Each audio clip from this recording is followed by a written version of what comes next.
Hello, friends, and welcome to the weekly moon update. In these videos, we talk about the moon energy for the current week, as well as a little bit of astrology. If you are not watching this on Sunday when it premieres at 8:30 p.m. Eastern Standard Time, then you can jump around with the timestamps to different parts of the week, depending on when you are watching this. In this video's case, we are talking about the week of September 8th through the 14th.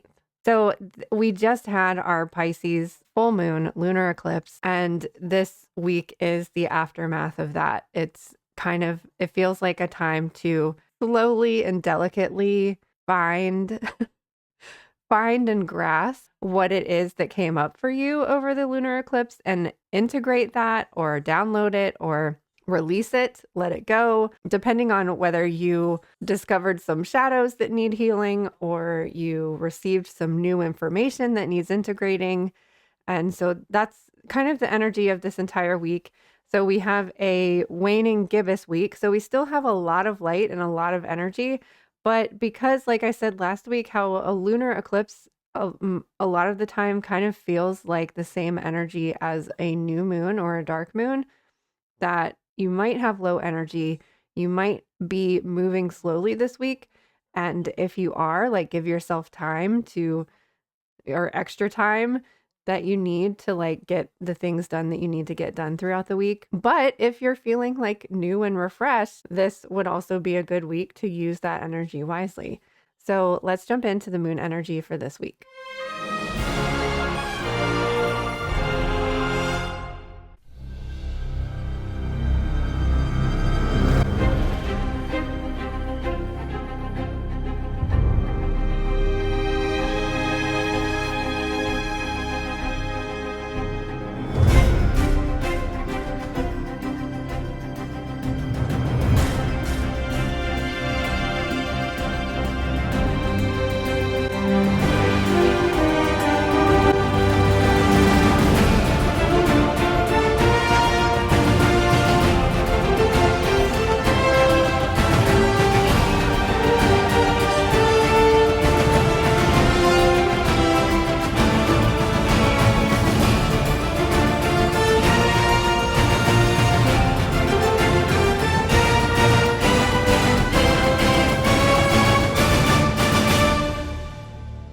So technically we have a last quarter moon week, but it's not happening until Sunday.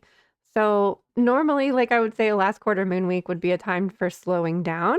But because we have so much light and so much energy with the gibbous moon, and it's only going to be 50% lit on Sunday, we we still have a lot of light, we still have a lot of energy. Again, this energy might be more internal, like the lunar eclipse energy was. So this is a good week to be, again, like I said, moving slowly if you need to, making sure that you have lots of water. And which people ask me this all the time, why is it so important to drink so much water? Water just gives your body the fuel that it needs to process things, both physically and energetically. So we have the last quarter moon on Sunday, which means this entire week is a waning gibbous moon. And as you can see, like on Monday, it's still going to look full and it's still going to be in the Pisces full moon energy for part of Monday. It will start to transition into Aries Monday afternoon at 2:37 p.m. So there might be a slow start to Monday, but then it feels like maybe after your lunch break, you might feel a little bit more motivated and inspired to move with this fiery Aries energy.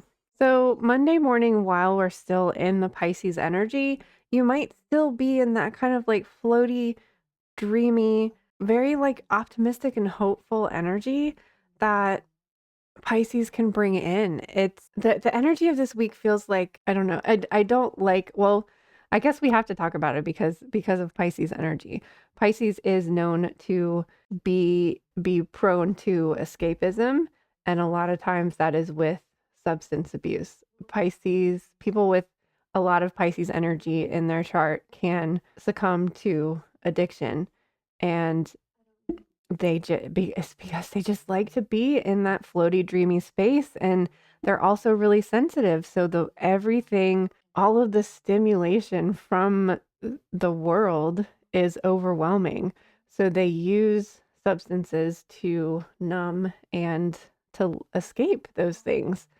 And the energy of this week kind of has that feeling of if you're in that floaty, dreamy space, or like you've had too much to drink, or you've overused some sort of substance that makes you feel good, or it kind of has that feeling of like coming back to reality from like maybe a psychedelic sort of experience of where it's kind of abrupt, it's kind of like sudden and scary. It's like you were in this moment of peace and bliss and just like feeling good and seeing things that aren't there and having fun and enjoying yourself to being snapped back into reality.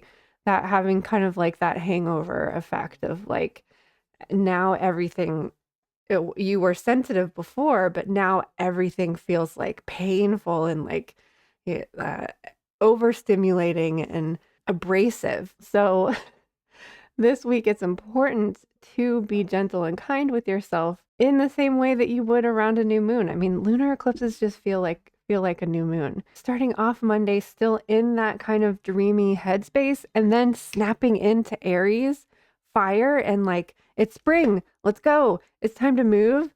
Like might feel a little bit abrupt. However, you might, depending on like what your energy is and how you're feeling, the Aries energy might feel very welcome to you. It might feel refreshing. It might feel like all of last week was really strange and delusional and like nothing seemed right and weird things were happening. You're having weird experiences.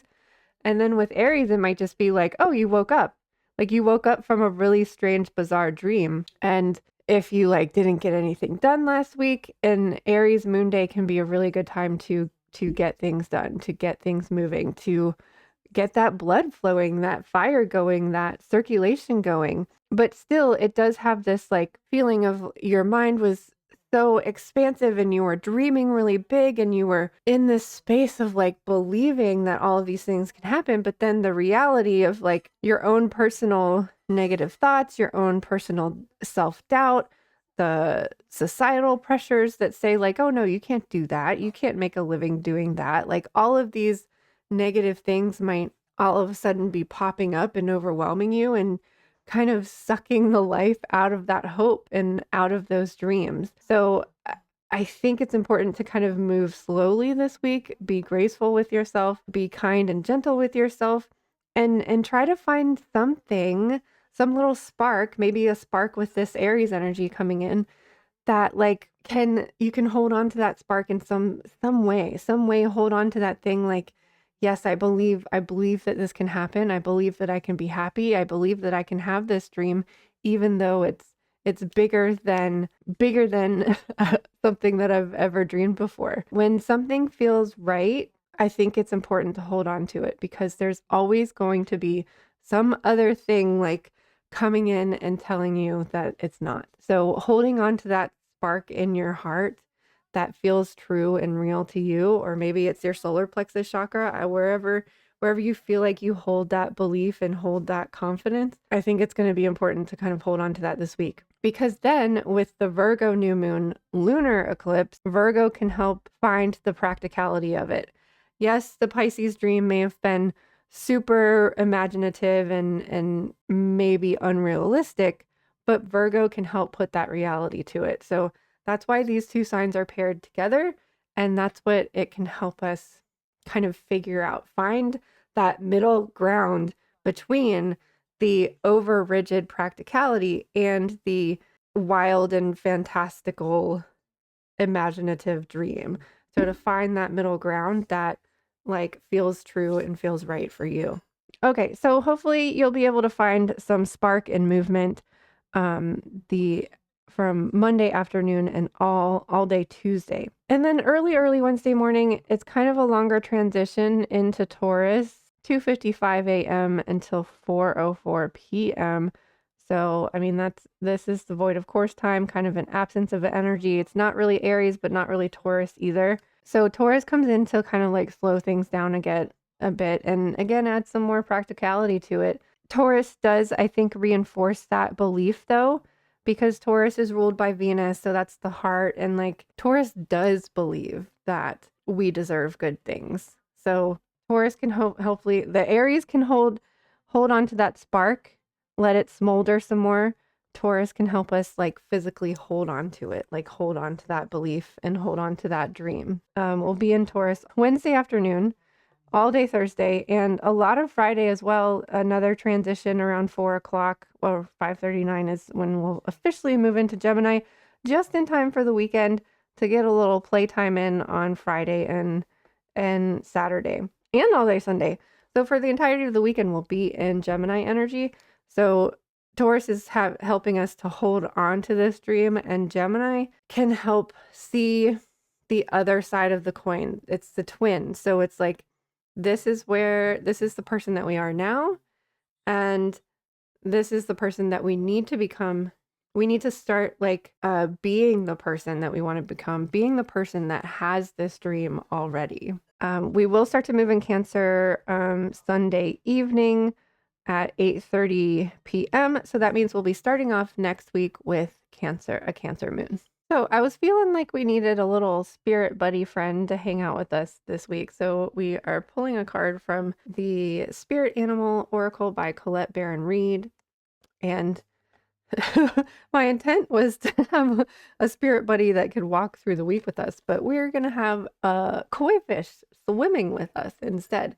And actually, that's so funny. Oh my gosh. I cannot believe this. I cannot believe this. This is so perfect. Okay, so normally when I pick an animal spirit as my card for the week, I like to envision that like they're walking around with me. And then when the koi fish came up, I was like, oh, well, I guess we're having a fish swim along with us. But it now I just remembered that there is this character named Delirium from a comic book, and there is a part in the comic book where she was literally walking down the street with a fish, and she's got it on a string like a balloon, so it's like swimming above her, and she's got it on a string and kind of carrying it like a balloon. And guess what the name of the comic book is? The Sandman, who is the king of dreams. So we are literally holding on to our Pisces fishy dream, and this couldn't be more perfect. She's the speech bubble that, and I always loved her speech bubbles. One of the coolest things about the Sandman comic is that like all of the characters have different speech bubbles. Like normally you just have the like white bubble with like the outline in black, and everybody has the same. But in the Sandman comic, all of the different characters have different speech bubbles to represent their personality. And Delirium's is like all rainbowy, and it changes colors, and it's usually kind of like, you can see it's more of like it's kind of in between a thought bubble with like the cloud edges versus the smooth edges. It's kind of like a mixture of both. It's kind of wavy because she's not very stable. Like Delirium is delusional. But what she's saying is she's singing, "Down the road I go, I am following my fishy. La la la la la, because my fish knows where to go." And that's literally like the entire energy of this week of like somehow holding on to this dream and this belief and this hope. So, koi fish spirit, there is always enough. The koi fish, who grows big within a small pond, reminds us that within each of us is the potential for prosperity. The law of abundance ensures that prosperity is our natural state. So regardless of temporary outer conditions, you can call it prosperity and magnetically attract the opportunities and abundance that you need. The message of the koi fish spirit is to begin to generate wealth within. With deliberate intention, no matter how small your pond may seem, and appreciate abundance wherever you see it. Outer conditions will come to reflect your inner prosperity, so begin to become the self who is comfortable with wealth in all forms. Even if at the moment it feels as if riches are not yours, they soon will be. Start to envision the plenty that Spirit wants you to experience, knowing that the moment that you begin to Commit to conscious and deliberate co-creating. Spirit will joyfully start bringing you what you need. You have so much to offer and so much of value to express to the world. In your little pond, there is so much that you can create and much you can attract. Do not underestimate what you have and who you are. For Koi Fish Spirit wants you to know that you are exquisite, loved, and deeply cherished. Trust that outer conditions are changing to reflect that truth. So there's like so many things that jump out at me about this card. I like that it says that the law of abundance ensures that prosperity is our natural state. So regardless of temporary outer conditions, you can call in prosperity and magnetically attract it to you. So I want to emphasize that our outer conditions are temporary. Like all of this is temporary. It's just a phase. That's literally why one of the many reasons that I created the Just a Phase Moon Planner is because everything is constantly changing. We are meant to change, but for whatever reason, part of our humanity wants everything to be exactly the same all the time so that we can feel safe and secure. But naturally, things have to evolve, have to change. The koi fish is going to get bigger. It's going to need a bigger space to live. But they're still capable of growing within this confined space. They can grow bigger than their environment. And you can dream bigger than what your negative thoughts, self-doubts, societal pressures have constricted you to believe. Outer conditions will come to reflect your inner prosperity. So begin to become the self who is comfortable with wealth in all forms. That's exactly what I was saying about the Gemini energy, is that like Gemini understands I'm this person now, but I can and will become the person that has the things that I am desiring. So wow, perfect card for this week. And for the Pisces lunar eclipse hangover that we're going to be experiencing this week. Our chakra card is the Soul Star chakra, Grace. Grace is your divine birthright. Grace is the gift of the divine to relieve you of suffering and bondage so that you can move fluidly and easily through all life's chapters in peace. Let go of all struggles now, dear one, and rest in grace. Focus your attention and intention on the many ways in which you are loved and held by a benevolent creative force. Stop pushing the river, let it flow through you in miraculous and mysterious ways. I cannot get over how we are back with this chakra card that's totally unrelated to water. And then we have the koi fish and Pisces lunar eclipse, water energy, and it's again referring back to water and going with the flow and not pushing the river. And then also I want to point out that this last line of the koi fish spirit wants you to know that you are exquisite, loved, and deeply cherished. And then this card says, focus your attention on the many ways in which you are loved and held by a benevolent creative force. It's the same message, different words, same message. So our crystal here, so all of this love and light sounds really wonderful and beautiful, but it doesn't omit the fact that new things are scary, change is hard, transformation is difficult to say the least. So I think Black Tourmaline is here to remind us that we are safe and protected, to help us get rooted and grounded after being floaty and spacey, swimming up with the fishes. Black tourmaline is the most protective stone. It's a root chakra gem that creates an energetic shield around you, deflecting negativity and sealing holes in your auric space. It counteracts energy depletion, wards off nightmares, and connects you with divine wisdom. It keeps you feeling safe and well. The affirmation I am safe and protected within an energetic field. Really wonderful affirmation as we are walking like delicately fishes out of water through this week. I just want to thank you all for believing in me these very long years that I've been attempting to make a career out of this. And it really does not go unnoticed how much you guys always show up and are always there. And I am so grateful to have this community and to have all of you in my life who believe in me because as I think we are experiencing right now, it's really hard to hold on to that belief and hold on to these dreams that we all have with the very limited circumstances that we find ourselves in a lot of times, and getting stuck and lost in poverty consciousness and lack consciousness. So I really hope that you can find hope and to believe in your dreams, just like you have believed in mine. And I just cannot thank you enough for being here. And I really, really, really, really cannot wait to see you on the other side of the looking glass again sometime soon.